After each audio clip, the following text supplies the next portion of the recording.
नमस्कार दोस्तों, आज इंडियन इकोनॉमी का जो एमसीक्यू सीरीज़ है, उसमें physical responsibility and budget management act 2003, FRBM act 2003 और डेफिसिट फिनांसिंग,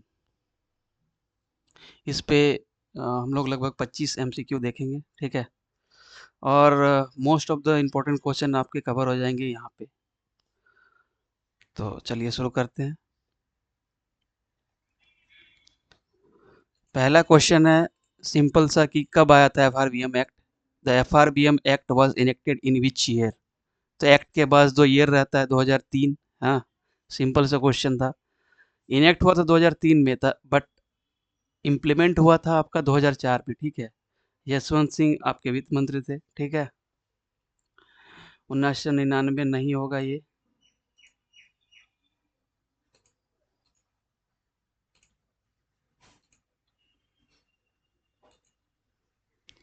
तो आंसर क्या हो जाएगा? 2003, ठीक है। 2003 आंसर।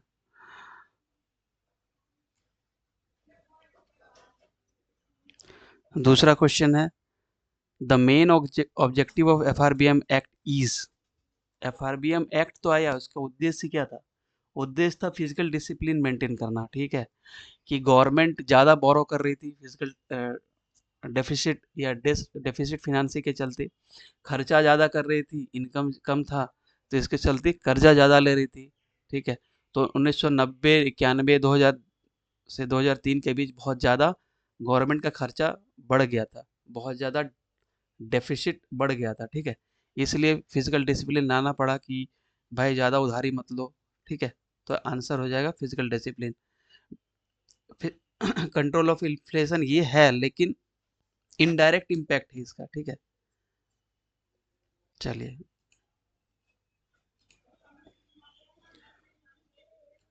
उसके बाद क्वेश्चन है हमारा तीसरा question, which of the following ministries implement the FRBM act.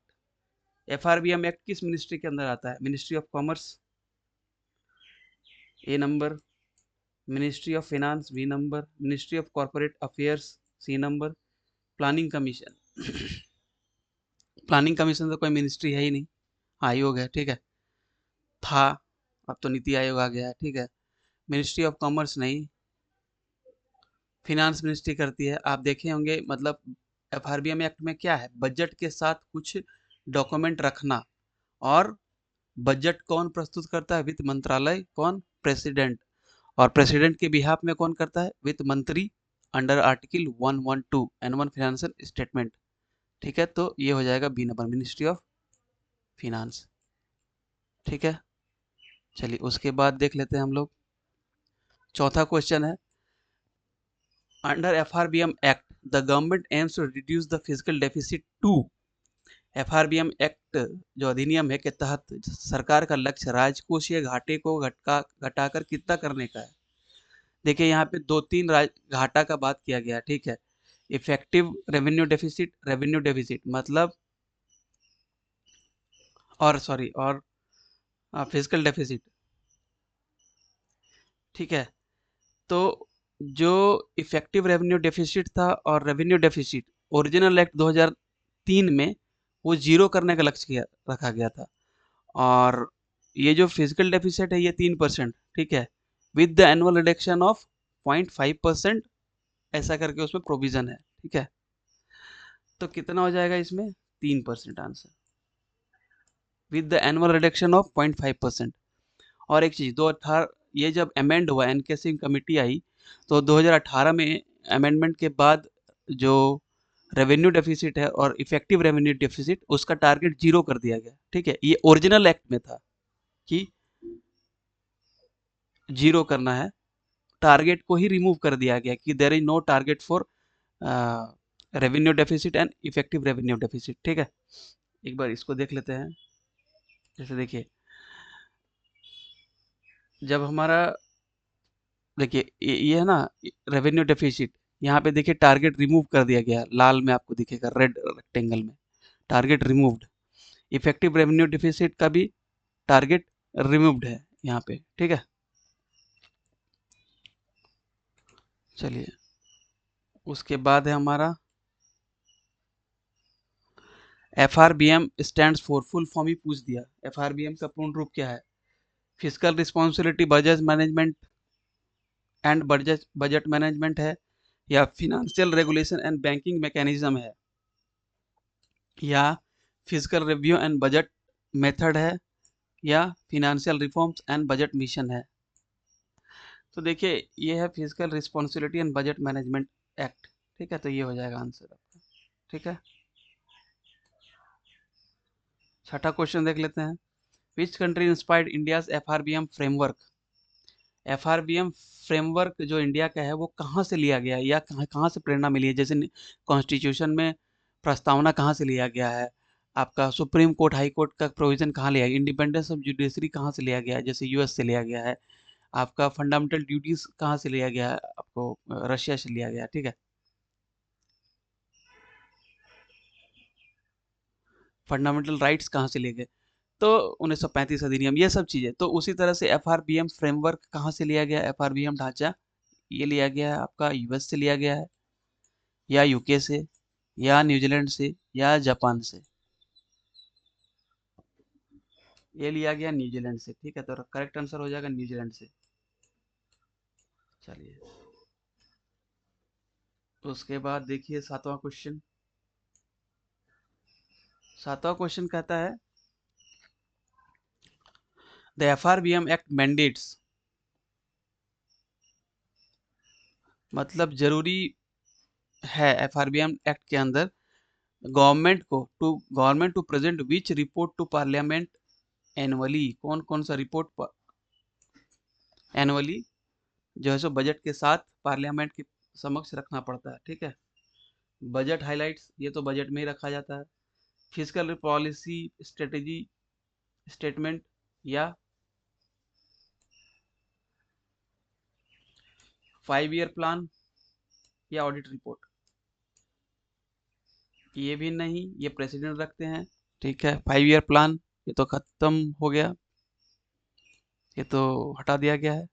Budget highlights तो होगा नहीं, तो बचा कौन सा? ये फिजिकल पॉलिसी स्ट्रेटेजी स्टेटमेंट। और भी है MRTP वगैरह, वो हम लोग देखेंगे नीचे। ठीक है, आठवां क्वेश्चन है the FRBM act came into force from. FRBM act कब से लागू हुआ? तो हम जैसे बताए थे 2003 में एक्ट था 2003 का, लेकिन ये आया था 2004 में। तो देखिए 2004 एक ही ऑप्शन है। ठीक है, ये देखिए ये आंसर हो जाएगा। ठीक है, ये नहीं, 2003 में ही तो एक्ट ही आया था। ये एक्ट 2003 में आया था, 5 या नहीं 4 में ये हुआ था लागू। ठीक है, फिर देखते हैं भाई विच, हाँ sorry, who was the finance minister when FRBM act was passed? Finance minister कौन थे? मनमोहन सिंह 1991 में थे, तो ये होगा नहीं। पी चिदम्बरम UPA 1-2 में थे। ठीक है, यशवंत सिन्हा ये आपके विदेश मंत्री थे। तो बचा कौन भाई? जसवंत सिंह।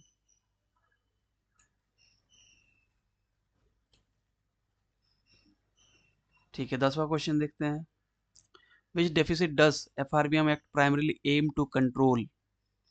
देखिए प्राइमरीली तो उसमें बहुत सारा है, जैसे आपका revenue deficit, effective revenue deficit, fiscal deficit, सब कुछ है।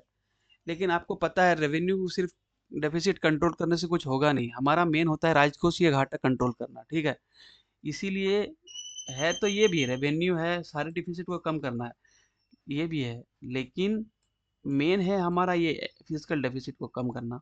ठीक है, और वैसे भी आप देखेंगे तो 2018 वाला जो अमेंडमेंट है उसमें रेवेन्यू डेफिसिट और इफेक्टिव रेवेन्यू डेफिसिट को हटा दिया गया है, सिर्फ फिजिकल डेफिसिट को 3% तक रखा गया है। ठीक है,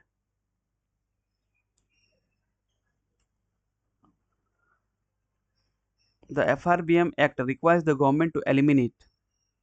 FRBM जो अधिनियम है सरकार को क्या समाप्त करने का लक्ष्य देता है? Physical deficit, revenue deficit, primary deficit, trade deficit. Original act पढ़ेंगे तो रेवेन्यू डेफिसिट को जीरो और इफेक्टिव रेवेन्यू डेफिसिट को जीरो करने का लक्ष्य देता है। ठीक है, और फिजिकल डेफिसिट को 3%, ये 3% था, जो कि अभी भी है एनके सिंह कमेटी के बाद, ये था 0%। ठीक है, इसको घटा ही दो। अब ये है ना टारगेट, रेवेन्यू डेफिसिट का टारगेट को ही हटा दिया गया है। ठीक है, यहाँ एक बार देख लीजिए आप, देखिए रेवेन्यू डेफिसिट है ना 0, फिजिकल डेफिसिट 3। ठीक है, तो ये सब अभी टारगेट रिमूव कर दिया गया है और फिजिकल डेफिसिट 3% है। ठीक है, चलिए इसको थोड़ा सा आप पढ़ेंगे ना तो समझ में आएगा, और उससे पहले आप बजट और डेफिसिट क्या होता है बढ़िया से हम समझा भी दिए हैं, और डेफिसिट और डेट क्या होता है ये भी हमारे लेक्चर में है। ठीक है, फास्ट फॉरवर्ड करके देख लीजिए, बढ़िया रहेगा एकदम से। ठीक है, और इसमें क्या था भाई, फिजिकल डेफिसिट 3% और रेवेन्यू डेफिसिट 0%। ठीक है, ये था ओरिजिनल एक्ट में विथ एनुअल ऑफ 0.5%, एनुअली 5%, और एक टारगेट दिया था 2020 तक 3% का, और ये क्या था 0.3% एनुअली। तो ये चीज़ था, ये भी ऑब्जेक्टिव में आगे है। तो आंसर हो जाएगा क्या, एलिमिनेट करने देता है रेवेन्यू डेफिसिट को, और फिजिकल डेफिसिट को रिड्यूस करने के लिए देता है टिल 3% टू, मतलब आप फिजिकल डेफिसिट को 3% तक आप रख सकते हो, और रेवेन्यू डेफिसिट को एकदम जीरो करना पड़ेगा आपको। तो एलिमिनेट करने किसको बोलता है, रेवेन्यू डेफिसिट को। ठीक है,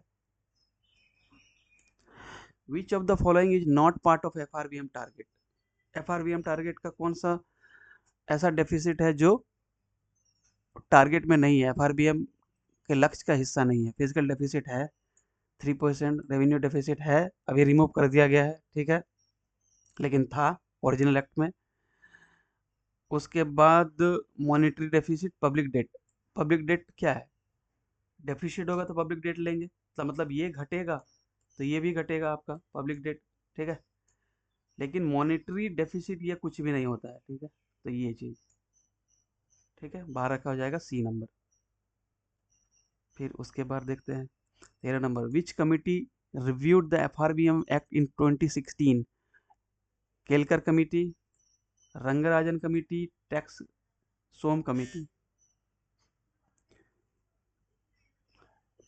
ये केलकर कमिटी है ना, और सोम कमिटी ये टैक्स रिफॉर्म से है। रंगराजन कमिटी आपका अ,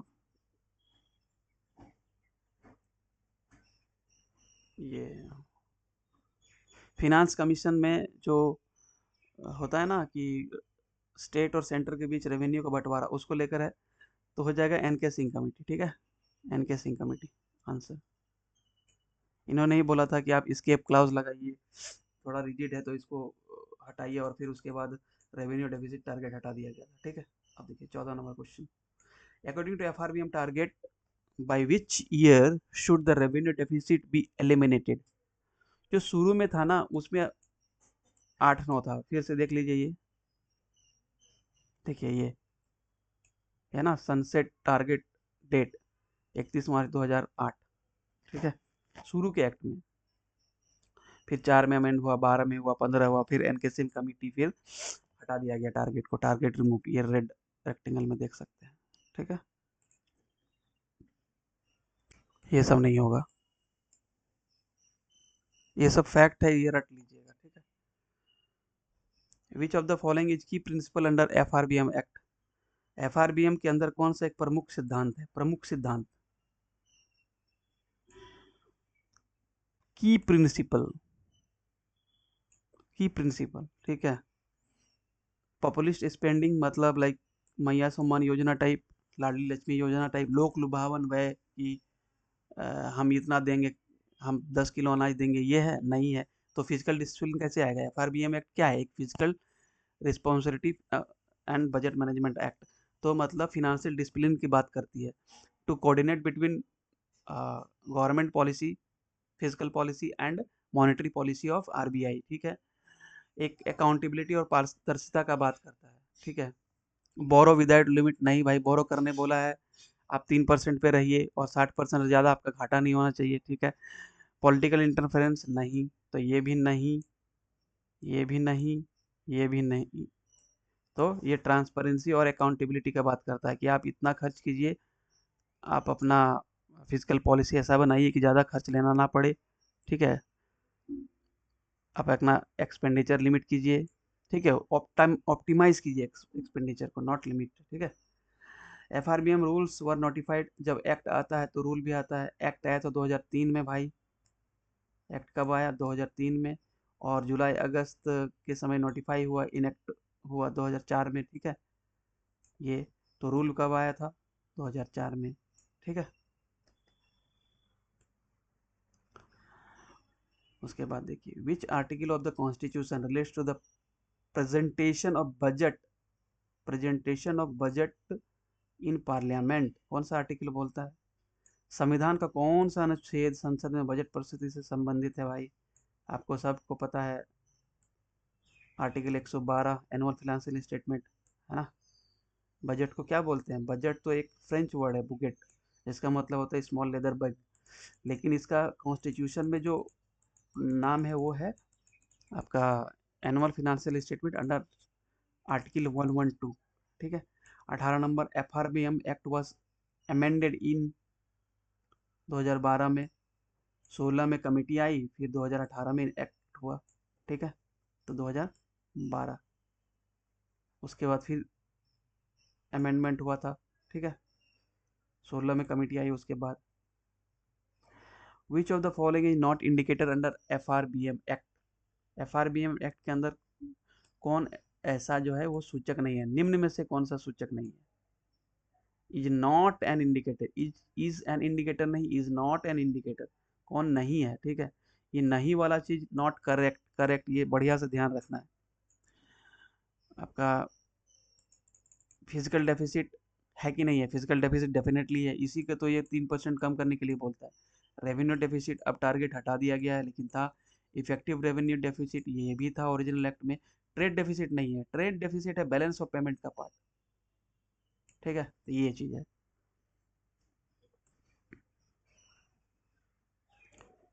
उसके बाद देखिए, which document replaced the medium term fiscal policy statement under new FRBM act? Medium term fiscal policy statement, MTFPS, मध्यम अवधि राजकोषीय नीति वक्तव्य, किसमें है ना? इसको रिप्लेस किया गया है आपका फिजिकल रोड मैप से, या एन आपका मीडियम टर्म फिजिकल पॉलिसी कम फिजिकल स्ट्रेटेजी स्टेटमेंट, ये सही लग रहा है। एनुअल फिनेंशियल स्टेटमेंट या इकोनॉमिक सर्वे, इकोनॉमिक सर्वे तो अभी होता है, तो अभी यदि रिप्लेस गया होता तो इकोनॉमिक सर्वे आता बजट के साथ, बजट से पहले। फिजिकल रोड मैप ये तो कुछ होता ही नहीं है, फिजिकल रोड में एक लेमन टर्म है, कॉमन टर्म है, ठीक है। एनुअल फिनेंशियल स्टेटमेंट, ये मतलब ये बजट हो गया 112 आर्टिकल के अंदर, तो बचा कौन सा? ये बी नंबर आंसर, ठीक है। उसके बाद देखिए 21वां नंबर है, which statement is not mandatory to represent, sorry, to be presented to the parliament along with the annual financial statement means budget under FRBM act. इनमें से कौन सा ऐसा, निम्न में से कौन सा ऐसा है जिसको प्रस्तुत करना अनिवार्य नहीं है बजट के साथ? एफआरबीएम एक्ट बोलता है कि बजट के साथ फिनांस मिनिस्ट्री को ये सब चीजें, 4 डॉक्यूमेंट आपको पब्लिश करना होगा, सॉरी प्रेजेंट करना होगा बिफोर द पार्लियामेंट, ठीक है। आउटकम बजट स्टेटमेंट, या फिजिकल पॉलिसी स्ट्रेटेजी स्टेटमेंट, या मैक्रो इकोनॉमिक फ्रेमवर्क स्टेटमेंट, या medium term fiscal policy statement. तो ये देखिए इस पे है क्या, इसमें एलिमिनेट करने से आप हो जाएगा आउटकम बजट स्टेटमेंट नहीं, आउटकम खुद एक बजट होता है, बजट का टाइप, तो ठीक है। ये जब इस तरह का बजट होता है तो खुद एक बजट है, तो ये डॉक्यूमेंट तो कोई है नहीं, ठीक है। तो ये आंसर हो जाएगा, ठीक है। बाकी 3 याद कर लीजिएगा, ये इसको प्रेजेंट करना पड़ता है, 4 डॉक्यूमेंट है वैसे। इसमें लिखा outcome budget is presented separately by finance ministry but not explicitly mandated by FRBM act, ठीक है। क्योंकि आउटकम बजट एक तरह का पार्ट या एक तरह का बजट ही है, ठीक है। देखिए FRBM act aims to ensure intergenerational equity, ठीक है। इंटर जनरेशनल इक्विटी मतलब पीढ़ी दर पीढ़ी एक इक्विटी के बारे में बात करता है, ठीक है। What does this principle primarily mean in the context of public finance? सार्वजनिक वित्त के संदर्भ में ये जो इंटर जनरेशनल इक्विटी है ना, अंतर पीढ़ीगत समता, इसका मतलब क्या है? अंतर पीढ़ीगत समता का मतलब क्या है? देखिए, इसका मतलब ये है कि सोचिए हम इस अभी 2025 में है, गवर्नमेंट ने लोन ले लिया 4 लाख करोड़ और हम उसको चुका नहीं पाए, हमने मौज मस्ती करके उसको खर्च कर दिया। लेकिन ये लोन तो हमें चुकाना पड़ेगा, हम तो यहाँ से चले जाएंगे, कब किसको? हमारी अगली आने वाली पीढ़ी को। ठीक है, ये क्या बोलता है? ऐसा मत करो। इसीलिए फिजिकल डिसिप्लिन लाया गया है कि भाई आप अपना खर्चा इस तरह से रखिए कि आने वाले जनरेशन पे है ना इसका बर्डन ना पड़े। तो आंसर क्या हो जाएगा? The government should use debt only for revenue expenditure. नहीं, इंटर जनरेशनल इक्विटी मतलब ये नहीं होता रेवेन्यू एक्सपेंडिचर की। सिर्फ डेट को रेवेन्यू एक्सपेंडिचर के लिए यूज करेगा। रेवेन्यू एक्सपेंडिचर मतलब शॉर्ट टर्म और पीरियोडिक, मतलब एडमिनिस्ट्रेशन को चलाने के लिए, पेंशन सब्सिडी, ठीक है, एमएसपी, महिला सम्मान योजना, ये सब चीज के लिए रेवेन्यू एक्सपेंडिचर। ठीक है, तो वो करेंगे तो फिजिकल डिसिप्लिन आया कहाँ से? तो ये तो होगा नहीं। Each generation is responsible for its own debt burden, ये हो सकता है। ठीक है, आगे देखते हैं और कोई ऐसा ऑप्शन है क्या? The current sorry, debt to GDP ratio, जो खर्चा है, सॉरी, जो हमारा ऋण है, लोन है, to GDP ratio, debt to GDP ratio must be fixed at for all time. ये तो हो नहीं सकता। ठीक है, ये तो हो नहीं सकता। डेट टू जीडीपी रखा गया है, फिक्स नहीं किया गया कि इतना तक अब 60%, 40%। ठीक है, the current generation spends more than future for the future the current generation spends more for future generation. वर्तमान पीढ़ी भविष्य की पीढ़ी के लिए अधिक खर्च करती है। तो ये भी नहीं होगा। ये कैसे होगा भविष्य की पीढ़ी के लिए खर्च करना? तो क्या बोलता है? Each generation is responsible for its own debt burden.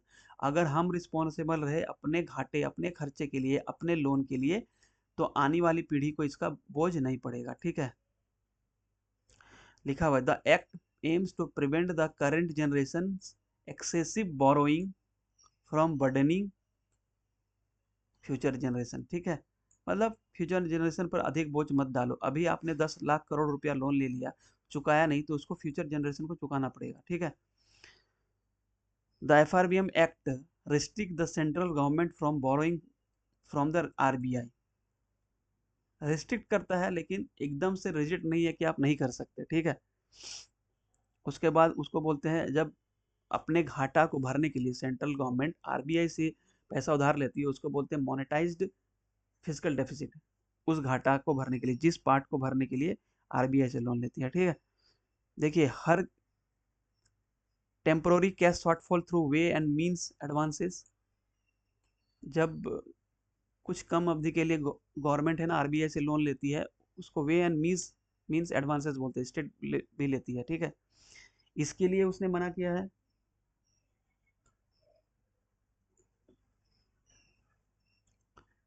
ठीक है, किन परिस्थिति में आरबीआई से ले सकता है? ठीक है, शॉर्ट टर्म लोन ले सकती है to finance long term capital project. नहीं, ये नहीं होगा। लॉन्ग टर्म, शॉर्ट टर्म के लिए आरबीआई से ले सकती है। ठीक है, to reduce the national debt burden.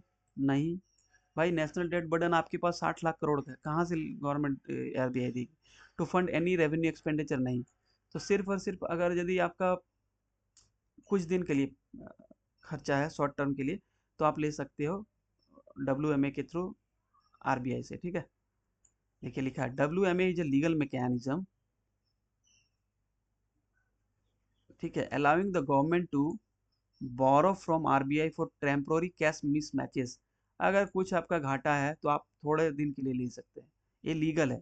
ठीक है, और लेकिन ये लीगल और आपका टेम्पोररी है, अस्थाई है। ठीक है, अस्थाई है। उसके बाद देखिए आपका 23 नंबर क्वेश्चन है, which of the following physical indicators is not explicitly mandated for projection in the medium term fiscal policy statement under the FRBM rules act। ठीक है, एफआरबीएम नियमों के तहत मध्यावधि राजकोषीय नीति वक्तव्य में प्रक्षेपण के लिए निम्नलिखित में से कौन सा राजकोषीय संकेतक स्पष्ट रूप से अनिवार्य नहीं है? मतलब कौन सा इंडिकेटर, जैसे डेफिसिट है, क्या है, ये सब नहीं है उसमें मैंडेट करना, ठीक है। देखिए, total outstanding liabilities as a percentage of GDP, current account deficit as a percentage of GDP, physical deficit as percentage of GDP, revenue deficit as percentage of GDP. देखिए, ये भी है, ये भी है, ये भी है, ये नहीं होगा, ठीक है।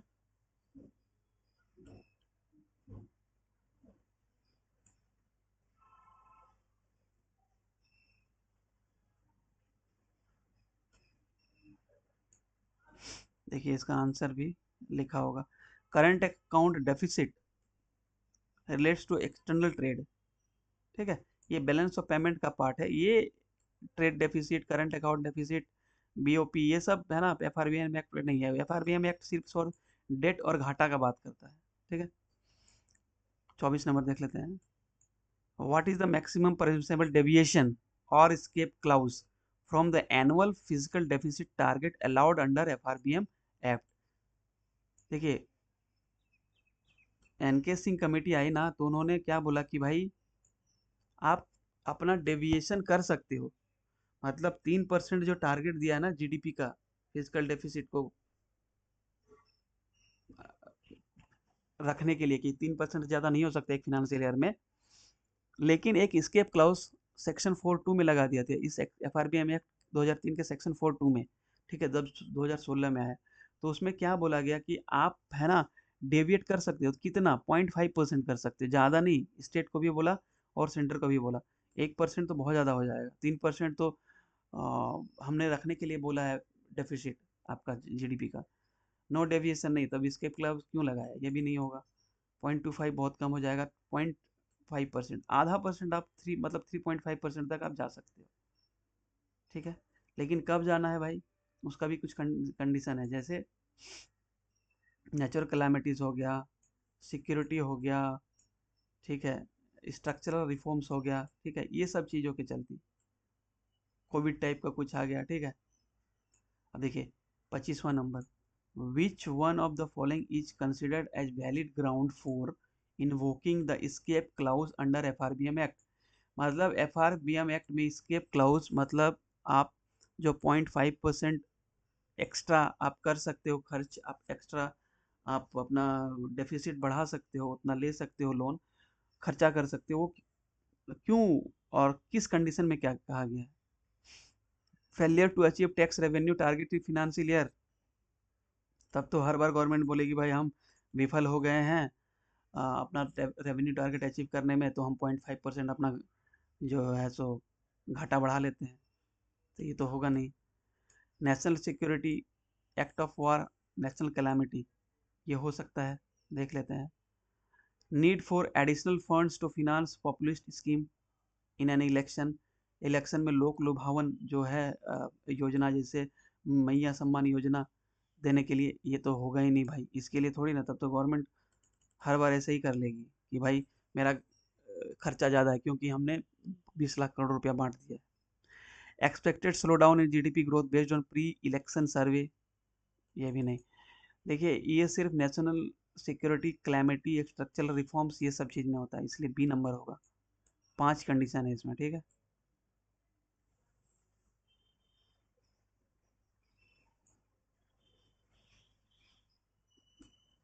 उसके बाद आते हैं हमारा 26वां नंबर क्वेश्चन है, what was the recommendation of NK Singh committee regarding the central government debt to GDP ratio.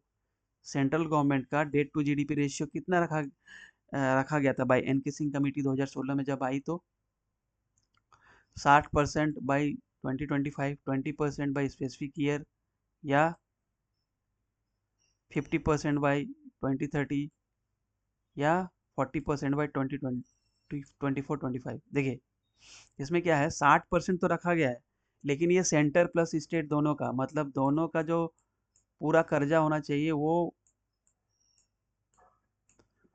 60% से ज़्यादा नहीं होना चाहिए जीडीपी का, ठीक है। 60% of which, of what, GDP. 20% state का, ओनली स्टेट का 20%, तो 60 में से 20 गया तो कितना, 40%। 20% ये स्टेट का, ठीक है, सेंट्रल स्टेट का 60, उसमें से 20% स्टेट का, तो बचा कितना, सेंटर का कितना हो जाएगा, 40%। ये आंसर, ठीक है। देखिए यहाँ पे कंफ्यूज मत होइएगा, 60 40 20 सब रहेगा ऑप्शन। 20 स्टेट का, 40 सेंटर का, तो सेंटर प्लस 60, सेंटर प्लस मतलब पूरा देश का कितना हो जाएगा, 60। As per the original FRBM act the minimum annual reduction target for physical deficit कितना था, फिजिकल डेफिसिट के लिए 0.5% और रेवेन्यू डेफिसिट के लिए 0.3%, 1% नहीं, 0.4% नहीं, 0.3% नहीं, 0.5%। इसको याद करने का तरीका है कि 0.5% फिजिकल डेफिसिट में 0.5%, ठीक है। रेवेन्यू डेफिसिट तो हटा ही देगा, ओरिजिनल में 0.3% था एनुअल रिडक्शन, ठीक है।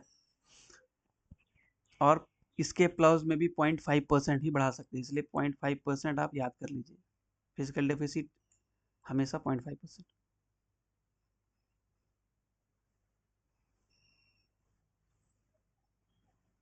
तो शायद मैंने गलत बताया है, 1 मिनट देख लेते हैं।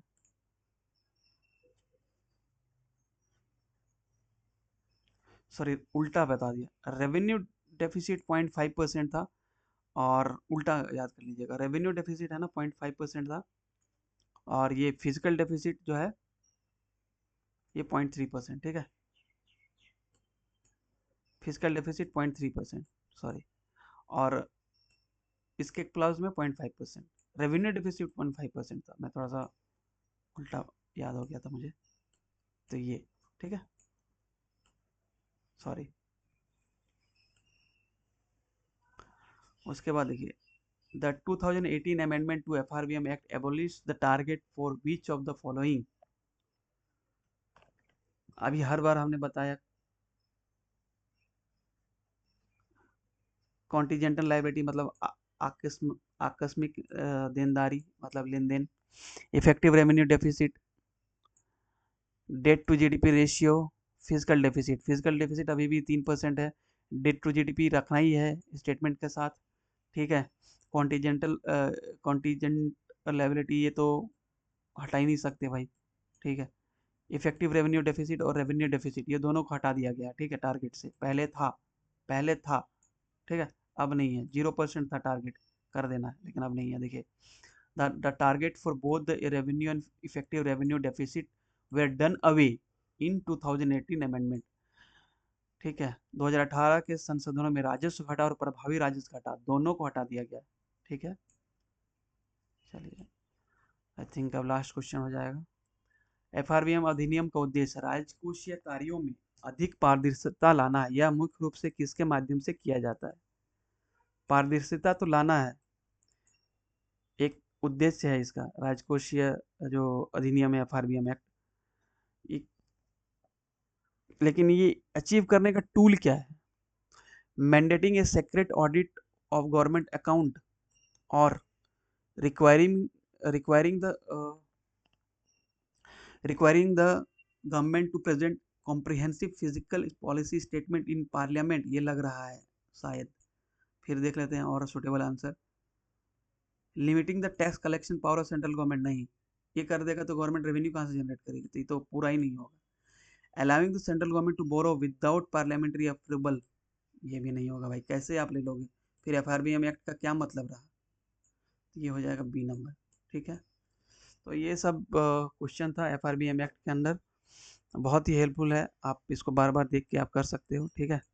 और इससे पहले लेकिन डेफिसिट आप देख लीजिए, जो डेफिसिट है ना, डेफिसिट क्या होता है, कितने प्रकार के होते हैं, और बजट उस मतलब जो हमारा बजट का फिगर है ना, उसको याद कर लीजिए, दिमाग में थप छप जाना चाहिए, एक एक पार्ट टाइप कौन सा होता है, revenue receipt, capital receipt, revenue expenditure, capital expenditure कौन किसका पार्ट है, ठीक है। ये पूरा छप जाना चाहिए, तब ये डेफिसिट समझ में आएगा, और डेफिसिट समझ में आएगा तो FRBM एक्ट समझ में आएगा कि 60% डेट का बोल रहे हैं भाई, तो डेट क्या होता है, पूरा कर्जा आज तक का।